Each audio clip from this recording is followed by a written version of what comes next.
Try to take this opportunity to get the assistance on the road. Is that what you did? You send some guys out?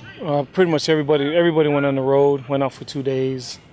Back now trying to, continue to get better. But yeah, they're out on the road recruiting. Was that a good thing? And that, normally at this time of the year, you don't have time to send the guys out. That's a, great opportunity for them to touch base with some prospects. Well, normally, like, during our bye week, we will go out. Oh, you do? But obviously the bye week was a little bit different. Right. There'll be times where we might, like if we're going somewhere, maybe if we're going to North Carolina, we'll send 4 guys in that area on a Friday. Early, yeah. A little bit early. But when we got a bye week, we try to allow guys to go to the areas because it's hard for Steve and Coach Johns and Coach Newell to get to the West Coast. Right. Coach O'Rourke and Coach Akitis to get to Texas. Normally, like I said, when we travel to different places, probably later on when we go to SMU and you might send guys out early. Yeah, just trying to think off the top of my head. Schools, right? When we go to South Florida, go out a little bit early to see some players. Right. Injuries: Calvin Cass, Tyler Carmona, obviously Chris High. Does it look good for these guys from Memphis? I think it's been a blessing in disguise. It's going to work out, for those guys to be back from Memphis. A lot of those guys would have been questionable to, doubtful for if we had played today. Mm-hmm. So I think this bye comes at a good time for us. Obviously, that's not what happens. Things way more important, but I think physically for us it helps. This league is really shaping up to be a good one, and obviously you put the league on its ear by beating the team that everyone thought was going to be the champion. But Memphis, South Florida, you got some teams on your schedule coming up that are I don't want to say as good as Houston, but they're very good teams. Tulsa's playing very well too right now. They play obviously Houston this week. Yeah, so there's a lot of teams playing well, and we just got to continue to get better because we knew last year playing in this league that really good league, really competitive, and we just got to continue to try to improve. Well, I was going to ask you, I'm doing a little feature about Shawn White and Jamir Tillman. They're very good friends. They're not your typical Navy football player. You think of Daniel Gonzalez, he's stoic, he says all the right. These guys got some personality. Do you encourage that? No, that's them. No, I don't discourage. That's them. They're great midshipmen. Obviously, they go to all the basketball games and other sports. But I've seen them at the basketball games, being referees or, whatever they're doing, heckling. The opposing team. And I just think it's great, that just to show school spirit, help support the other schools, support their teammates and classmates and, company mates, so it's not like I told those guys that's their personality. Mm-hmm. Shawn White and Jamir are great kids, fun-loving, jokesters, and that's who they are, so, more power to them. Is that okay to have it on team? I know Navy's different from a lot of schools in that you want guys who carry themselves a certain way, but is it okay to have some guys on a team that have some personality, they're cut-ups, that kind of stuff, or does it have to be within reason? No, there's always that on the team. There's always jokesters. Maybe these are the first guys that have taken it to Alumni Hall, but there have always been jokesters on this team since I got here. Mm-hmm. The first one when I got here was Colonel Green. Right. So every year since, there's always characters on this team. You may not see it, but there's always jokesters, pranksters on the team. That's part of the locker room, just guys having fun. But I think you kind of see Jamir and Shawn a little bit more just because they go to, you see them in a public setting. And they enjoy it and they have fun, And I think it's great for school morale and school spirit. But see, I thought when you go to the basketball games and see those guys acting up and making a scene that you would cringe and not like that. But oh, no, it's kind of fun. I enjoy watching. It's just... our stuff is between the white lines, right? And behave ourselves. They're just having fun. There's nothing wrong with that. We don't want to be trash talkers on the field, but we want to show emotion and have fun when we're playing. We don't want to talk to our opponent, but we're going to celebrate with our teammates. Maybe sometimes that might be misconstrued, just how we want to, act and but we want to have fun and enjoy ourselves. I don't want these guys walking around as robots. Right. Okay, great. Thanks, guys. A story about Jamir Tillman and Shawn White. They're very good friends. They like to have a lot of fun. Yep. You know Shawn White very well after 4 years. He's got some personality, the kid, doesn't he? It's a really, really nice way to say it. Yeah, no, he's a great kid. He's got personality. I don't know how else to put it. He's got a unique personality. He's a fun-loving, jovial kid. He's very outgoing. Does a great job over in the hall. I think a lot of people enjoy being around him. He's got that contagious personality where people will gravitate towards him, and it's all positive. It's all in a good way. You know, it's never in a negative light or a demeaning meaner. So. Well, I saw the video he did at the Navy Media Day where he was interviewing everybody, and he was, do you think he has a career in sportscasting ahead? Well, I think he wants your job. Yeah? I think he wants to cover Navy sports, and no, I think he does. I mean, he'd be great on TV. He'd be great, behind a microphone, and that just kind of fits his personality. He's so outgoing. I think he could bring out the best in some people. I mean, he even got me to smile at Media Day. So yeah, he did. I saw that on the video.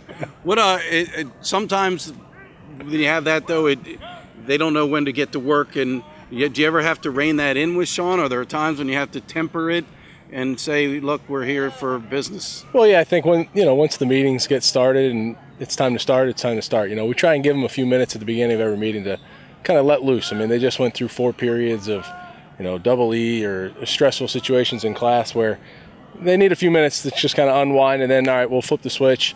The lights go off. It's time to work. But he's able to do that. He has matured a lot. I mean, as a freshman, sophomore, he wasn't always the best at turning it off, and now he gets it, where he can control which side of the spectrum he's on. But yeah, when it's business time, he gets down to business. Have you seen him at the basketball games as a referee and doing the other antics that he and Jamir like to do? Thanks to Scott Strassmeyer's Twitter account, yes. I don't know if I've seen it personally, live in person, but I definitely have seen plenty of videos of that. Or I think they were covering the draft, something like that, with a computer they had going. Right. So, well, they're pretending to broadcast the game like they were so radio. That's what it was. Yeah, they're characters. I mean, they are 2 peas in a pod. They fit well together, but it's all in good fun. It's always positive, so all that stuff's great.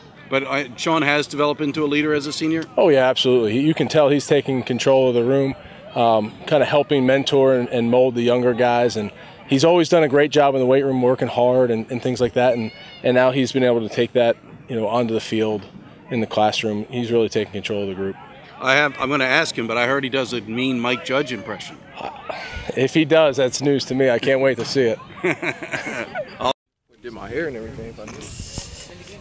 All right, well, before we start, the last time we did an interview, you forgot to do something important. Why don't you do that now? Oh, I just want to give a shout out to my mom. She's been working hard out there in Las Vegas. Just love you.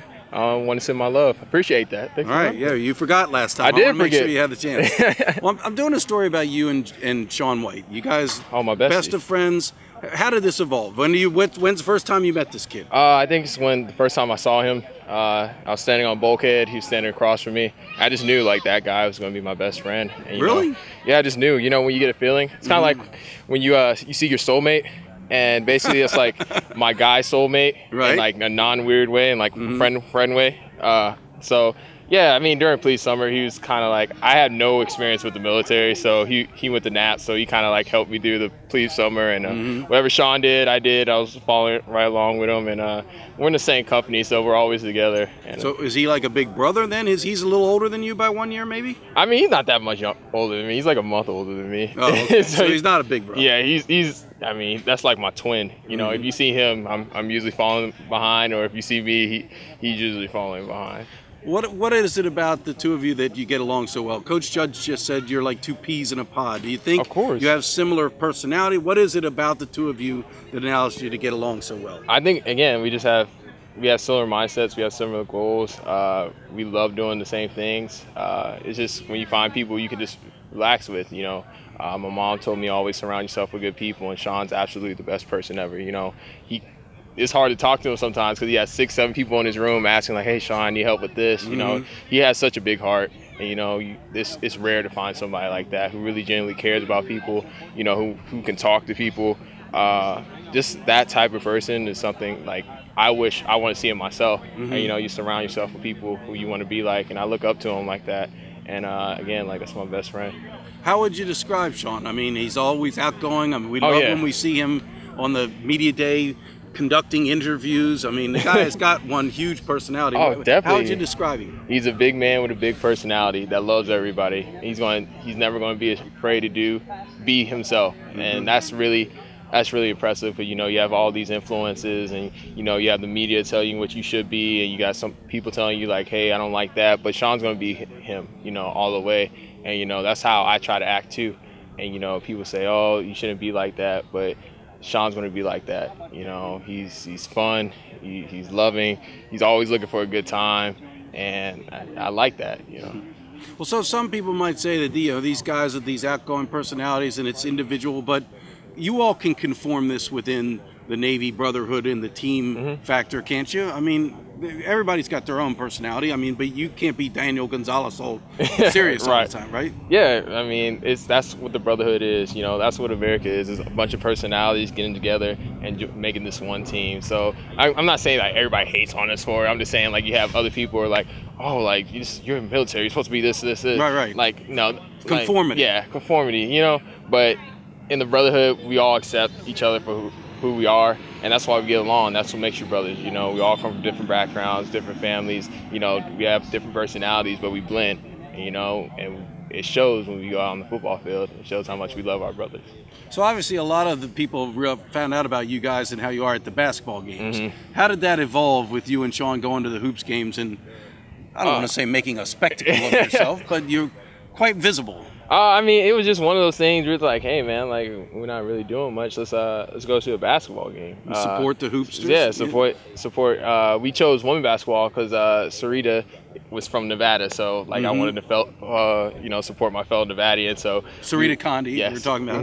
Sarita, and, you know, it started from there, and we're like, hey, I mean, like, not a lot of people come here. Like, let's go out there, like, just give us all our all, you know? So we ended up liking it. It became, like, that's the thing. Like, that became a bonding thing for me and him. And then the female basketball players love it because they don't get a lot of love. You know, they get love, they don't get all the love. And I know they come out to our games and they support us, so why can't we go out there and support them if we have time? All right, great, thanks. A story about the two of you and your friendship. How did it evolve? He said it was love at first sight. A bromance of sorts. I mean, I guess you can call it that. It was. Now, if you want the real story, so we're in the same company, and you know, companies we go through plebe summer together. And you saw he was lost. Being a Napster, they told us it was our job to make sure that we took care of the guys that haven't been here before. And you know, some people struggle more than others. I'm not gonna point out any names, Jamir, but you know, Jamir wasn't all there at first, but you know, had to help him along. You know, I had to help him along a little bit. You know, to show him the ropes. You know, after he got the basics, he was down. I mean, he's a great guy. So I mean, once he found his way, just like everybody else had to find their way, because you know, this place is different. It's hard going from being a civilian to coming here and just flipping a switch right there. So it's definitely difficult, and it's not meant for everybody. But he obviously showed that, you know, he's one of the ones that it was meant for, because he was able to turn it around so well. As things evolve, why do you think you all get along so well? I think our strengths play off each other. I think our weaknesses play off each other, and I think we're just always there for each other. We're both very outgoing guys. You know, we love each other. We both come from great families, so you know, our families interact well. But you know, what I'm weak at, you know, he tends to be strong at. What I'm